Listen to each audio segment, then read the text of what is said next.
Good day, everyone. It's me again, Ma'am Lara. The topic for this day is about solving problems involving average rate and speed. Objectives: solve problems involving average rate and speed. Define average speed. Tell the formula in solving average rate and speed. Express speed in bigger or smaller units. I have here a situation.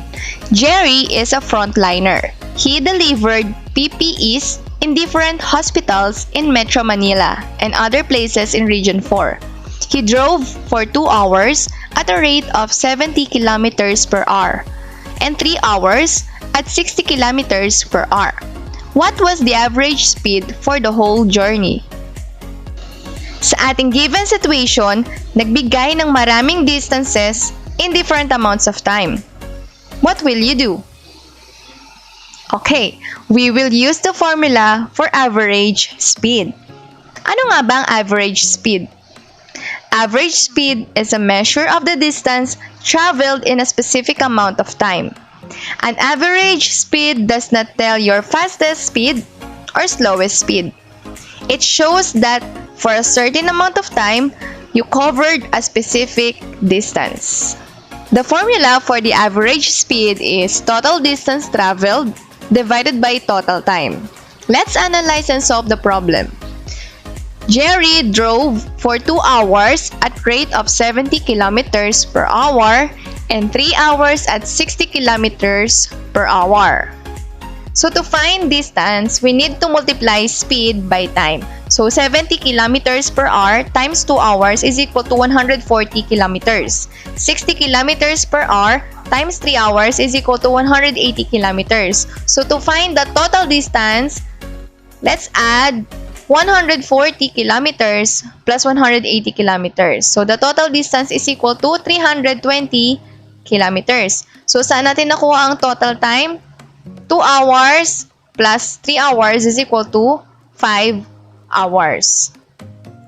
And now, dito tayo sa formula ng average speed. So, average speed is equal to total distance traveled divided by total time. So, ang ating total distance traveled is 320 kilometers. And then, ang total time natin is 5 hours. So, 320 divided by 5 is 64. And then, wala tayong dapat i-cancel na unit of measurement. So, kailangan natin silang kopyahin lahat. So, 64 kilometers per hour. So, the average speed is 64 kilometers per hour. So, reminder, hindi natin kailangang i-add yung dalawang speed and then divided by 2 to get the average. So, yung magiging sagot natin dun ay mali. So, kailangan natin kunin yung total distance, then total time, and then divide natin yung dalawa para makuha ang average speed. Bago tayo magtungo sa susunod na example, ay narito ang mahahalagang conversion na maaari nating magamit mamaya sa iba pang mga examples at units commonly used for speed and their abbreviation.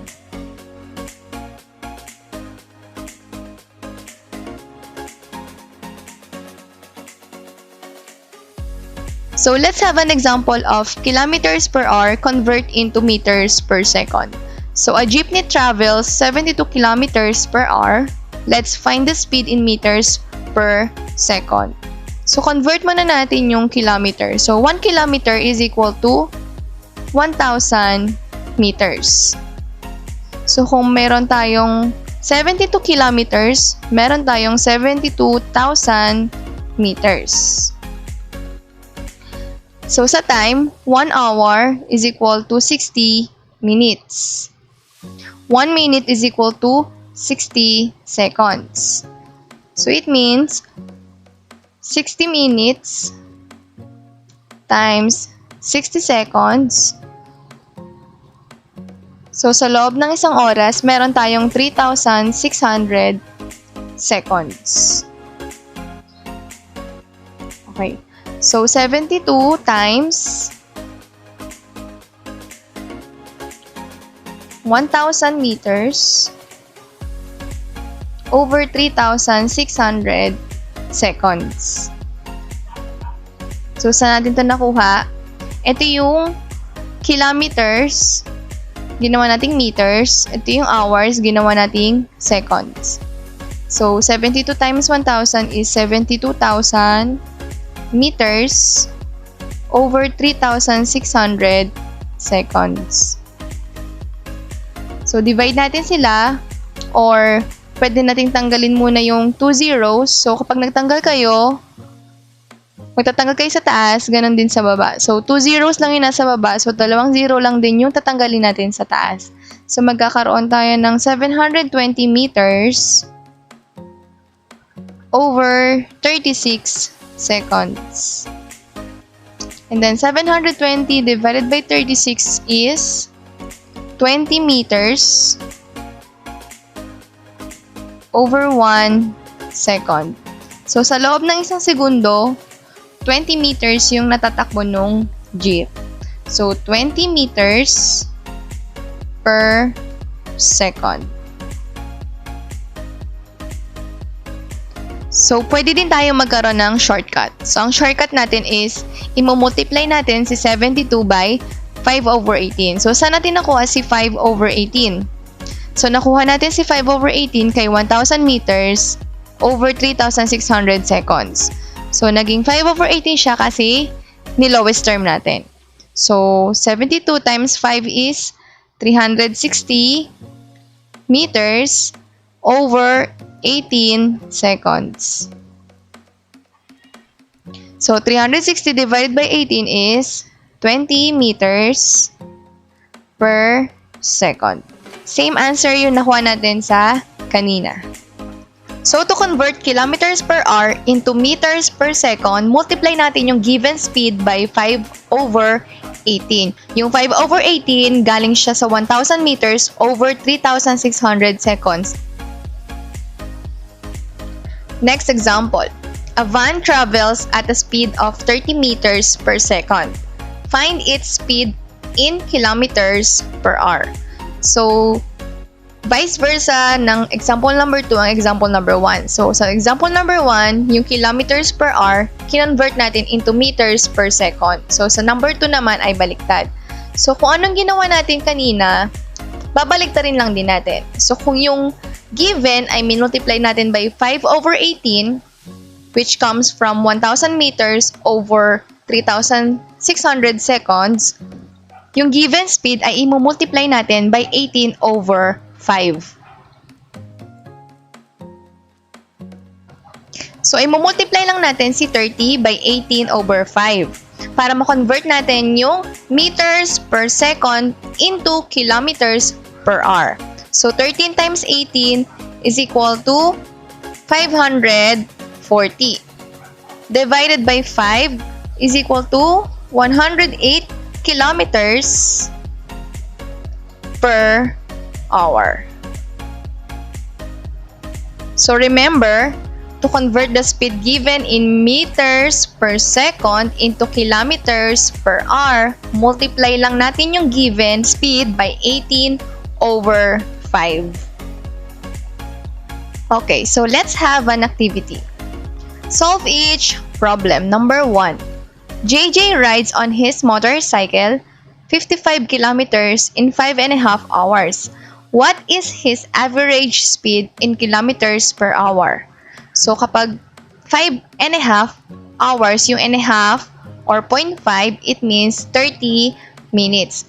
So, dahil wala nang ibang kasama yung ating distance and time, so ang gagawin lang natin is to divide. So, 55 divided by 5.5 is equal to 10. So, the average speed of JJ in kilometers per hour is 10.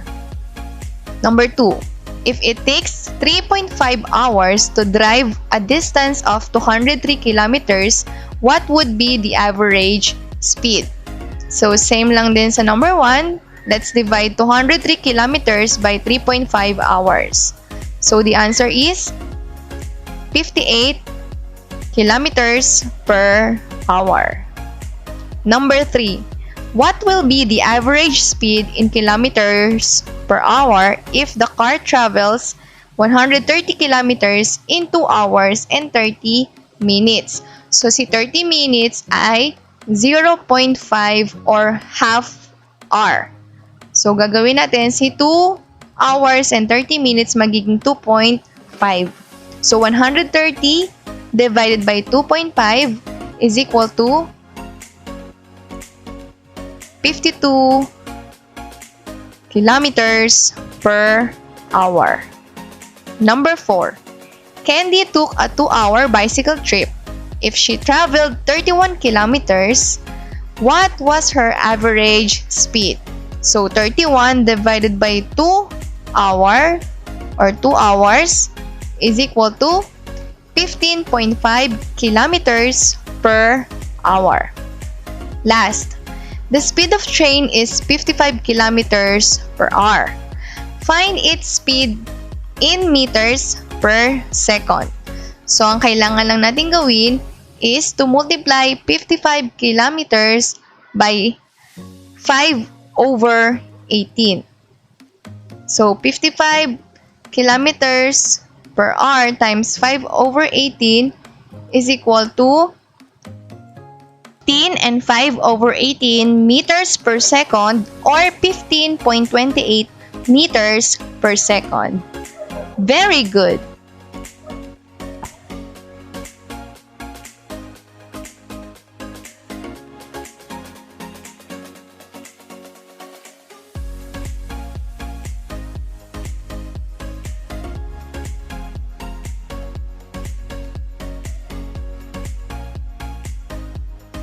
Always remember, Add love, subtract hate, multiply success, prepare to divide, and conquer. Enjoy math, enjoy life! God bless and stay safe. See you on my next video. Bye!